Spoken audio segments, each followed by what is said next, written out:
Oh, it's great to see you guys. Merry Christmas. My name is Hunter. I am one of the pastors here, along with Dave, who you met just a minute ago, and it's great to have you with us. If you have a Bible, grab it and turn to John chapter 1. John chapter 1. If you need a Bible, there's some paperback Bibles on the end of your rows there. You'll find John in the New Testament. Matthew, Mark, Luke, John is the fourth account of the life of Jesus. And we're going to meditate on one verse today in John chapter 1. You know, as we move into the Christmas week, I find that one of the hardest challenges for me as a pastor is the fact that this season is so familiar. It is a traditional season in which the same thing tends to happen year after year after year after year.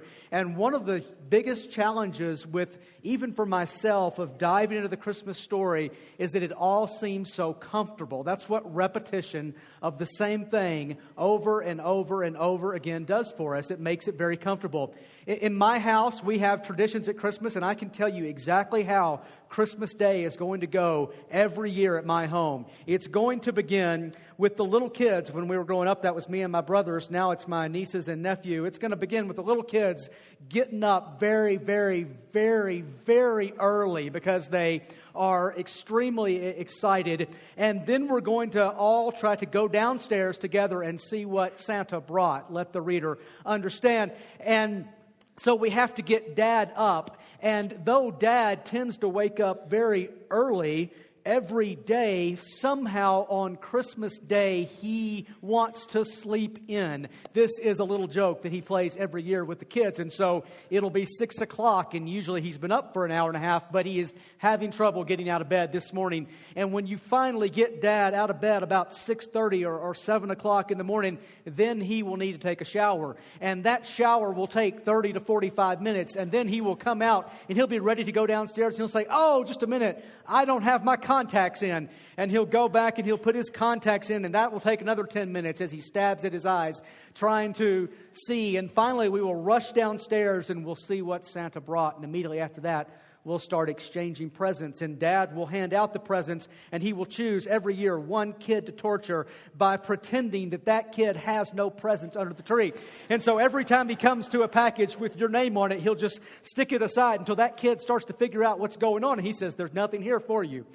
And then after we've relieved that kid from his torture and we've opened presents, we will go and have the traditional Beaumont Christmas brunch, which will consist of a spiraled honey-baked ham and some biscuits and some bacon and some cheese grits and a pineapple and cheese casserole. It will be the same thing every year. And then by noon, we will all be back to sleep. Now, that will happen every year.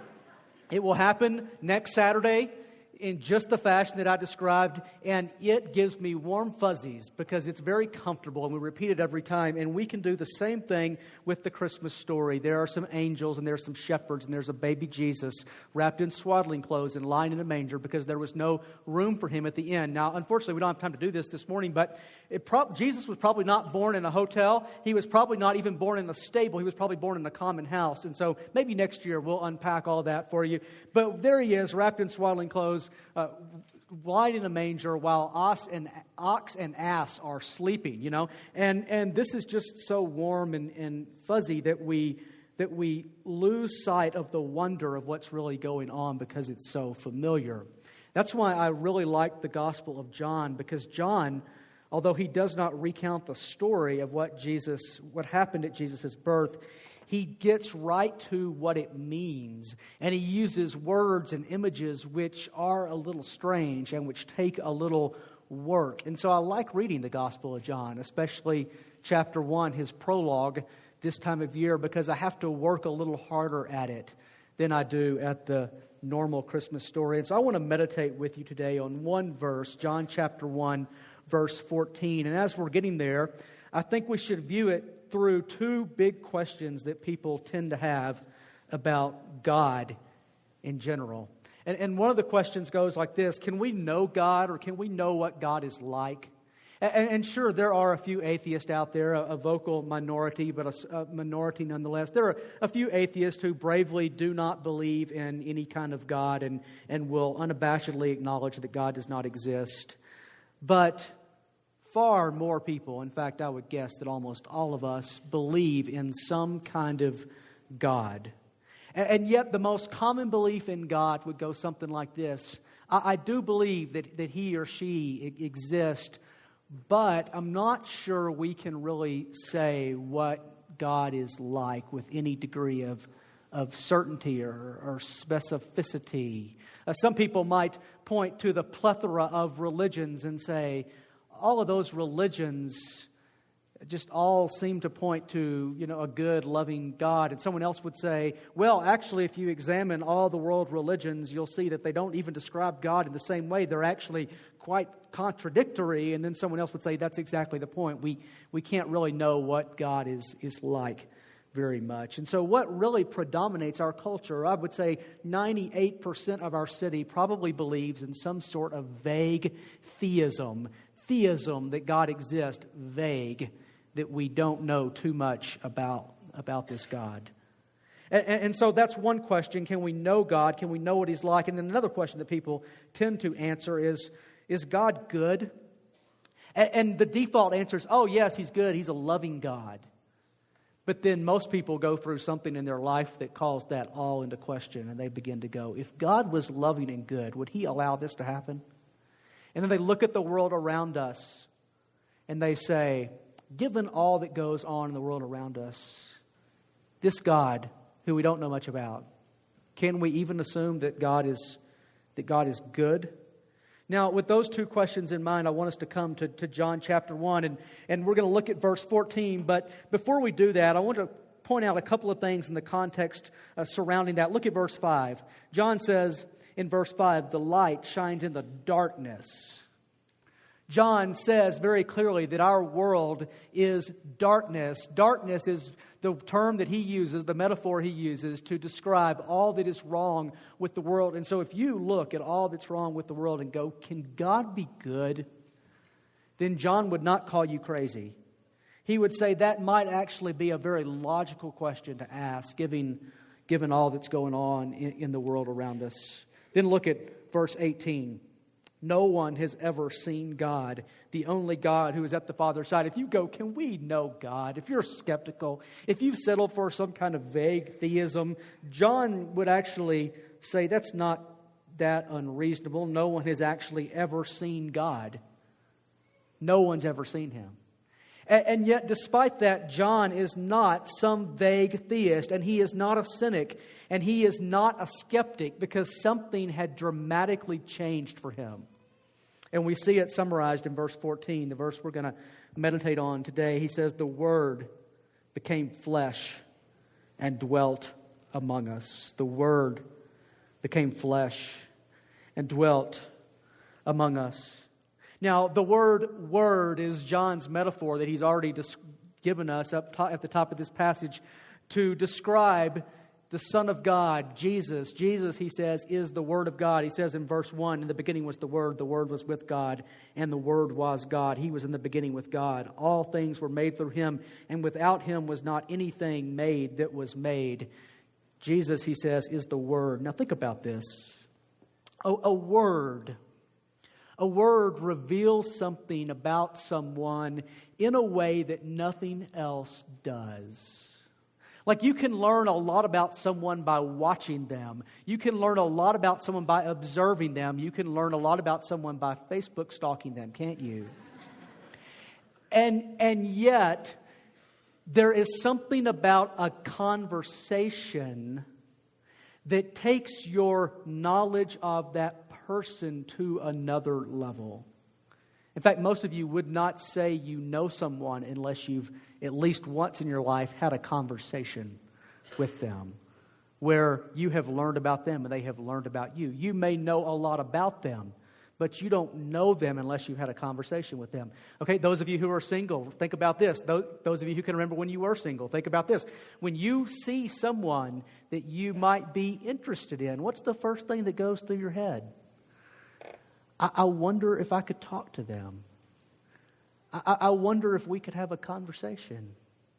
But because that is how you get to know someone. Words reveal something about someone in a way that nothing else does. So every time you go to a wedding, just think, this started with an awkward conversation. Every time you're with one of your best friends, just think this friendship started with a conversation.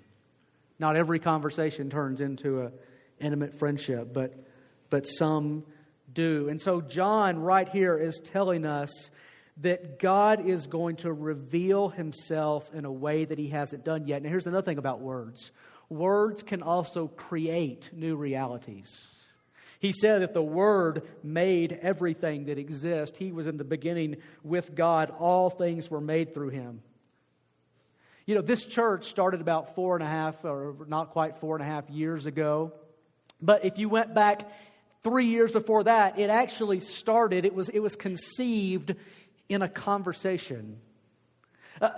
Almost accidental conversation one night over pizza between me and Dave and Renee, and that conversation planted a seed idea that turned into this church. And so words have a way of creating new reality. And so I think here's what John is telling us. God is revealing Himself in a new way, in a way that He hasn't done before. And in revealing Himself that way, He is creating a new kind of relationship with us. And watch how He did it. He did it by becoming flesh and dwelling among us. The Word became flesh and dwelt among us. Now we need to dig a little bit here to understand what John says when he says the word dwelt among us. But the phrase dwelt among us literally means that God tabernacled. That's the way it literally reads. He tabernacled among us. And the tabernacle is a reference to the Old Testament and the way God dwelled among the people Israel after He had rescued them from Egypt. And while He was taking them on a journey to the promised land, He dwelt among them in a tabernacle, which was just a tent. A tabernacle is a tent. The Word became flesh and pitched a tent among us. The tabernacle was made of fabric. It was portable. The Levites could tear it down and set it up in a new place. So God came and He pitched a tent among us. So what is John's point in telling us that God pitched a tent among us? Now, when you pitch a tent, you typically do it to stay for a very brief period of time in the woods. For us, a tent is a temporary dwelling. And if we have to stay more than 2 or 3 nights in a tent, we begin to get very uncomfortable, right? So when you go camping, you're not moving into the woods. You're just going for a little while, even though some of you, the back of your car would look like you're moving in. Like some of you take enough beer and enough marshmallows and enough instant oatmeal into the woods that you could really live there forever. But is that what John is saying? God came and on a camping trip, He came and lived among us for a little while. It seems plausible. Jesus was here about 33 years and then He ascended into heaven, but I don't think that's what John is getting at. In fact, a problem for that interpretation comes up in Revelation 21 at the very end of the story, where John, again, is writing about what is going to happen at the end of history, and here's how he describes it. He says, the dwelling place of God, the tabernacle of God, is with man. He will dwell, He will tabernacle with them, and they will be His people, and God Himself will be with them as their God. So He uses the same term, set up a tent, but this time it goes on forever. So a tent is not necessarily a flimsy, temporary existence. So what is he getting at here? And I think you begin to see what he's saying when you understand that Israel also lived in tents. And so the point is that God came and lived among them in the same way that they lived. In a way that was familiar. In a way that was accessible to them. Because they also lived in tents. Let me give you an illustration in a non-religious sense of this. When I was just like 22 years old and just out of college, I had just graduated with a degree in accounting from the highly prestigious University of Arkansas, and had gotten a job in Little Rock, the capital city, the thriving metropolis of Arkansas. And so I did what many of you do when you're just out of college. I got a desirable house in an old desirable neighborhood and split the rent with like 4 people, right? So we could afford it. And so I had this little house in this desirable neighborhood, and I'm splitting the rent with 4 people. And then on the same street as me, our street kind of made a little curve, and just around that little curve, about an eighth of a mile away, lived one of the richest, wealthiest men in America. He was in the top 100 of the Forbes 400, worth several $1 billion at the time. And I could hit a 7-iron into his front yard. And his front yard was huge, and my front yard was small. And occasionally he would drive by in his little BMW, and he would have the top down, and he would wave, and he would drive by behind his gate. And you know what? I actually knew a lot about this man because I did his taxes. So I knew how old he was. I knew his birthday. I knew his wife's birthday. I knew their social security numbers. I knew their kids' names, their kids' ages, their kids' social security numbers. I knew what he was invested in, how those investments were doing. I knew what he gave money to. I knew how much his daughter's wedding cost. I knew quite a bit about this man. And yet, I would not pretend that I in any way knew him. And you could know that I didn't know him by simply looking at the differences between our 2 houses. Because though we lived in very close proximity to one another, everything about our dwelling was very, very, very, very different. To get to my house, you had to navigate about 15 yards of grass and 3 steps to the front door. To get to his house, you had to navigate a gate and about an acre of grass. To come and find me in my house, all you had to do was come and knock on the door. To come and find him, you had to stop at the gate and press the button and get the intercom person to buzz you in. To talk to me, all you had to do was come knock on my door. I would answer it. To talk to him, you had to make an appointment. If you went and knocked on the door, one of the staff would answer and would politely turn you away. And so though we lived in very close proximity, you could tell just by our dwelling places that we did not really move in the same sphere. We did not hang out at the same places. We did not have relationship. His life was not accessible to mine. And so when God came and lived among us and tabernacled among us, what John is telling us is that he came and lived in the same way that we lived on our level, and he made himself accessible to us. He, like all of you, was conceived in a woman's womb. He, like all of you, was at his birth was pushed through a small opening and came out looking like a drowned rat. He, like every peasant baby of his day, was wrapped in swaddling clothes, which was just the peasant clothes. He drank milk from his mother like every one of you. He developed by crawling first and then walking, and then eventually he went to school and he had to learn his multiplication tables. Jesus, what's 8 times 8? 64. Jesus, what's 7 times 7? 49. Jesus, what's 6 times 5? 30. As he grew up, he became a carpenter. He worked a common job. Some people had their houses built by the same person who made the world. Some people had their houses built by the same hands that hung the stars in the heavens. He was radically accessible. What do you think the implications are for our question? Can we know God? John is saying something new, something unique is happening. God is making himself radically accessible. And he did that by becoming flesh. His tabernacle, his dwelling, was made of flesh. Now, what is it that distinguishes flesh from every other substance out there? What distinguishes my body from my boots?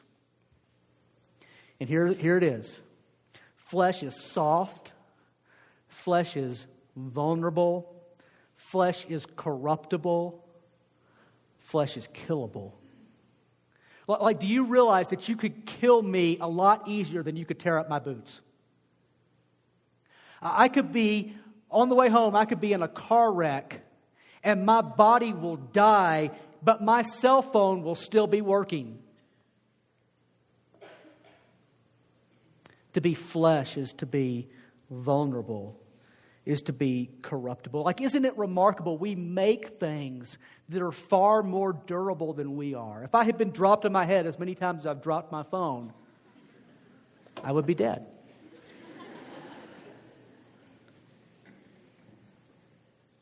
Now, what does this then mean that God took on flesh? That God became vulnerable, that God became killable?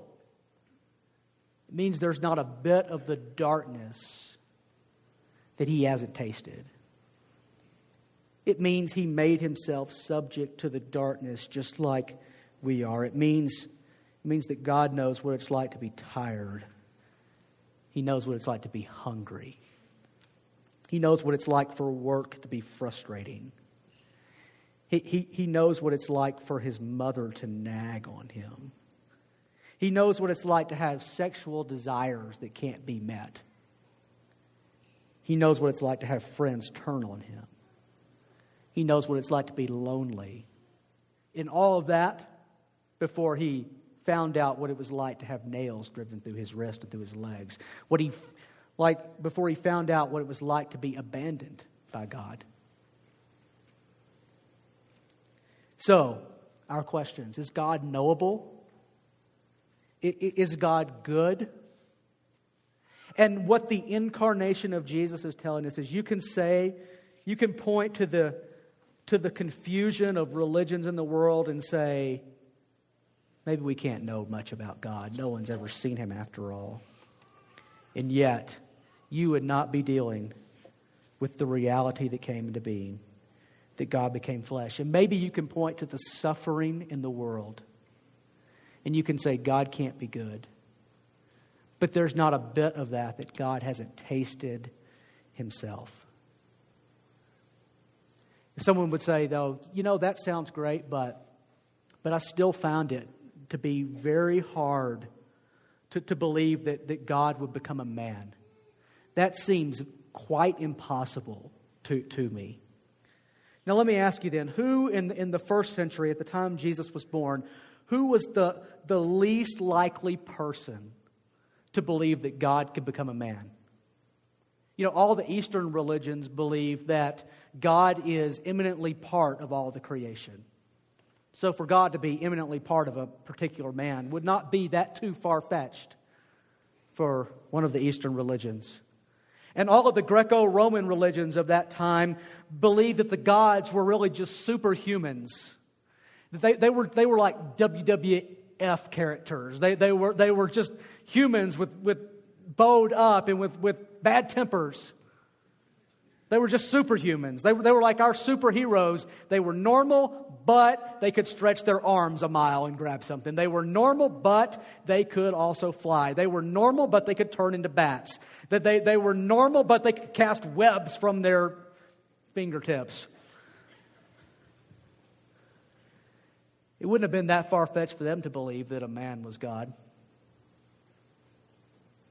But the Jews... The Jews stood out distinctive among ancient people for insisting that God is distinct from His creation, that God and man are different. John was just a good Jew, and so he, of all people, would have been least likely to believe that the Word could become flesh and dwell among us. So what changed his mind? What changed his mind? He was as skeptical as some of you are. What changed his mind? And he tells us in the second half of this verse, we've seen His glory. Glory as of the only Son from the Father, full of grace and truth. Now, at first glance, this seems to be very contradictory to what he just said, because he just told us that Jesus is flesh, that he dwelled, he tabernacled among us in just a very ordinary way. But then he tells us that he saw His glory. How could this be? I mean, I thought you just said, John, that Jesus is very ordinary. I thought you just said that He did not live on 8 acres behind a gate with an intercom and servants in a mansion. I thought you said he just lived in a normal house like the rest of us. What do you mean that he's glorious? I mean, Isaiah 53:2, which is one of the great prophecies of Jesus, said, He had no form or majesty that we should look at him, and no beauty that we should desire him. Jesus was very ordinary. If you looked at him, you would see nothing particularly striking about him. In fact, I read something recently that said, if Jesus was like most men in his era, most Middle Eastern men, he was probably about 5'4". Other accounts of him say that he was balding. And still another legend said that he had 2 thick eyebrows that grew together. The Savior of the world had a unibrow. You worship a man with a unibrow. Adam, let's write a song about that. Let's have that worked up. Oh, Holy One with the unibrow. That there was nothing particularly striking about him that you would look at him and go, that's got to be God. There was nothing about his appearance. Like, think about how every one of us really spends some measure of our energy trying to get people to notice how special we are. We try to get people to notice. We work hard to look good. I mean, some of us are endowed with really more beauty than others. I hate to tell you this, but some people are just more attractive than other people. And I've wrestled with this my whole life because I've always been attractionally challenged, right?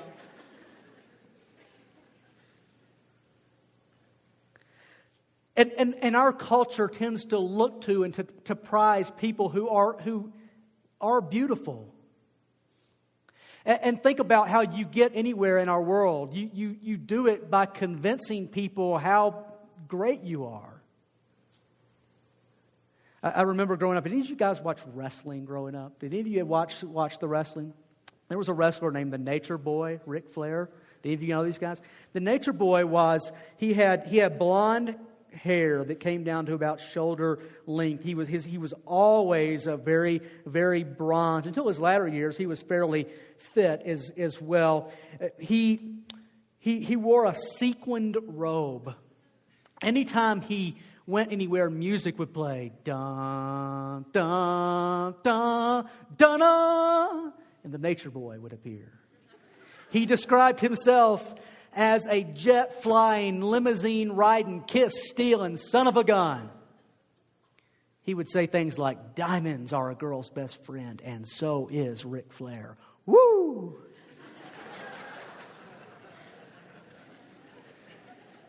His whole shtick was, look at me, I'm glorious, my hair is golden brown, my skin is bronze. I travel in jet airplanes, and when I have to move on the ground, it's always in a limousine. And Jesus had none of that. He was no Nature Boy. If the Nature Boy had a unibrow, he would have had it waxed. So how can John say we've seen his glory then? How can he say we've seen his glory? And he tells you, because he was full of grace and truth. He's not talking about Jesus' physical appearance. He's talking about who Jesus was at his essence. You know, there are some people who, though the world doesn't think they're that attractive, though they're not on the cover of many magazines, when you get to know them, they are beautiful people. And John says there was never anyone like Jesus. John knew him. John was one of his 3 closest disciples. John is called the disciple whom Jesus loved. We think John was probably Jesus' best earthly friend. And John says, we've seen him. He's full of grace and of truth. He is, on the one hand, winsome, and people love to be with him. On the other hand, he's very truthful. He would not hesitate just to tell the truth in a gracious way. He was full full of grace and truth. Here's what he's saying. There is no other explanation for this man's life except that he was God. You know, when Jesus was crucified, one of the people who had watched his crucifixion and had watched him struggle for those hours on the cross said, surely this man was the Son of God. And he said that based on watching his life.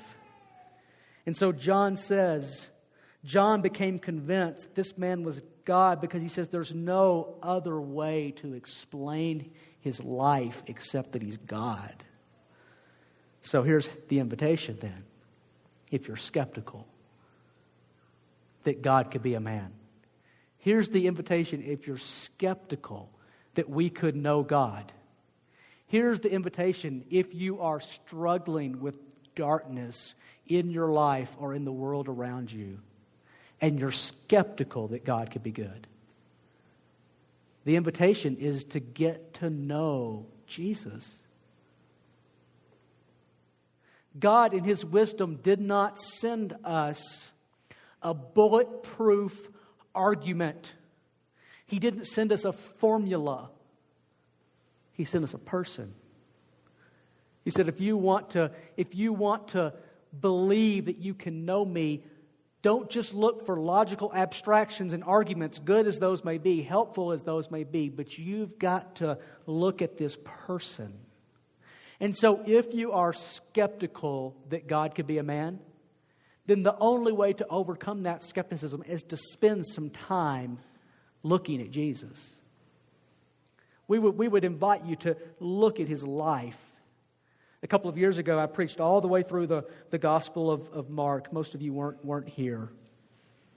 And the thing that amazed me over and over and over again as we went through Mark, I found myself saying this every time.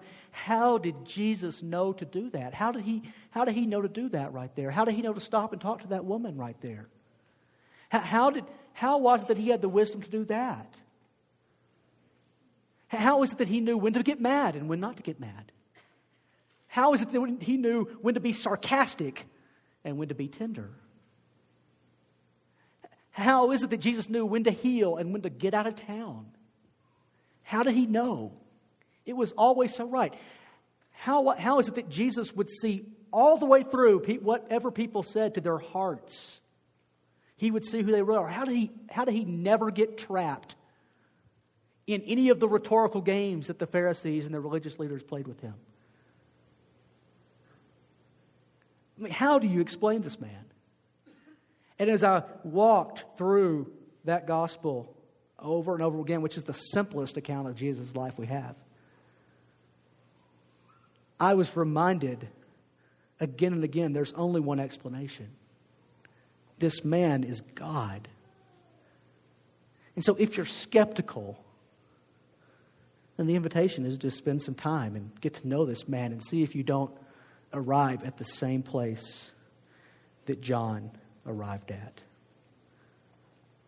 So when you see that little baby lying in the manger with donkeys nibbling at his eyebrows, then you think, that's God. And this is an invitation to come see Him full of grace and truth. You know, the next time we would see Jesus naked and crying and covered in fluid, although this time it wouldn't be from His mother's womb, it would just be from inside His own body. The next time we would see Him in such humble a state as we see Him at His birth is when He's hanging on the cross. From the time He was born, it was a downward spiral until He got to the cross. And there He is again, except this time no one's cleaning Him up and wrapping Him in cloth until He's dead. Until His flesh has expired. Until He has been fully killed. And they'll take His limp body off the cross. They'll wrap Him they'll lay him in the grave. And that is God showing himself to you who he is. And that is God telling you that he is indeed good. This God who is a naked little baby, and this God who is a naked, bloody 33-year-old man hanging on the cross. That's a God that I can believe in. And that's the invitation at Christmas, to get to know this God. Would you pray with me?